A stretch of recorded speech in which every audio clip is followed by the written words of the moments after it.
J'ai encore trouvé des petites pépites sur Vinted pour un de mes prochains cosplays, donc aujourd'hui on déballe ça ensemble, et je vous mets au défi du coup de deviner pour quel personnage ce sera. Salut tout le monde, moi c'est Pyrrha, je fais du cosplay depuis plus de 4 ans, et aujourd'hui du coup, petit unboxing Vinted, on ne change pas une équipe qui gagne. J'ai 3 petites choses à vous montrer, elles sont toutes les 3 pour le même cosplay, elles sont arrivées à peu près en même temps, donc ça tombe bien, je me suis dit que j'allais vous faire une seule vidéo pour vous montrer un peu tout ça. A priori, si vous connaissez le personnage, vous allez deviner assez rapidement, surtout que c'est pas une surprise parce que j'ai déjà dit que j'allais faire ce personnage, mais bref, on est parti. Alors tout d'abord, premier colis, je ne sais pas comment je vais l'ouvrir parce que comme vous voyez, il y a du scotch un peu partout. Après, je peux pas vraiment blâmer le vendeur parce que je suis vraiment le genre de meuf qui met 40 milliards de scotch dès qu'il y a un petit truc en mode on ne sait jamais, parce que vous savez très bien que les transporteurs de colis, c'est pas toujours les plus précautionneux du monde. C'est bon, j'ai réussi à l'ouvrir et voici du coup la petite chemise. Alors je me demande si elle est pas même un petit peu grande pour moi, mais en vrai c'est pas très grave. Je vous spoil le deuxième objet de cette vidéo, ce sera une jupe. Bah du coup, vu que la jupe passe par-dessus et que c'est cintré, au pire j'essayerai de resserrer pour que ce soit un peu ajusté à ma taille, voilà. Vous m'excuserez, mais je vais la mettre par-dessus mon t-shirt, j'ai un peu la flemme de l'enlever pour le remettre après.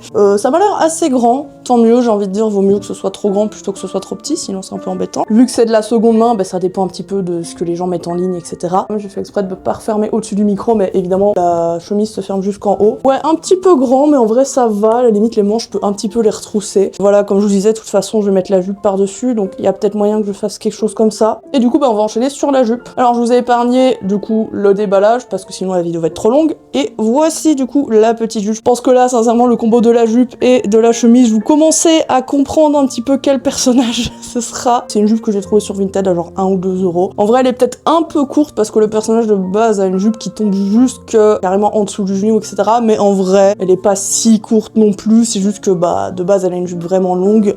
Mais j'ai cherché, j'en ai pas vraiment trouvé à ma taille. Du coup, j'ai pris celle-ci. Écoutez, c'est pas grave. De toute façon, vous avez l'habitude, moi, je suis pas dans l'optique d'être 100% canon et de ressembler à fond au personnage. J'aime bien mettre ma petite touche. Et justement, je trouvais que les petits boutons ici et le fait que l'avant soit un petit peu en creux comme ça, je trouve que ça rend très joli. Surtout que, bah, comme je vous disais, c'est une jupe que je vais mettre par-dessus la chemise. Donc, en fait, ça donnera un petit peu cet effet là, vous voyez. Pour la taille cintrée, je trouve que ça rend pas mal. Et voici le dernier petit accessoire. Un petit béret rouge. Bon, là, je pense que c'est assez obvious. J'ai jamais mis de béret, d'accord? Je ne sais pas comment on le met. Donc, je vais essayer de le mettre à l'arrache, genre en faisant comme ça. Si ça se trouve, je fais n'importe comment, mais ça m'a l'air pas mal. Si vous avez des astuces en commentaire, n'hésitez pas à me le dire, parce que je suis une grosse noob du béret. Comme je vous le disais, là, il y a presque tout le cosplay, il manque 1 ou 2 accessoires. Au niveau de la perruque, normalement, j'ai pas besoin d'une nouvelle perruque, je pense que je peux réutiliser celle de Pomni. I am so oui oui baguette, n'est-ce pas? Du coup, n'hésitez pas à me dire en commentaire si vous avez deviné le perso. Si vous me découvrez avec cette vidéo, bah, n'hésitez pas à vous abonner pour pas rater les suivantes, et pour ne pas rater le reveal du cosplay au complet. Et bah écoutez, merci beaucoup d'avoir regardé, passez une bonne journée, au revoir!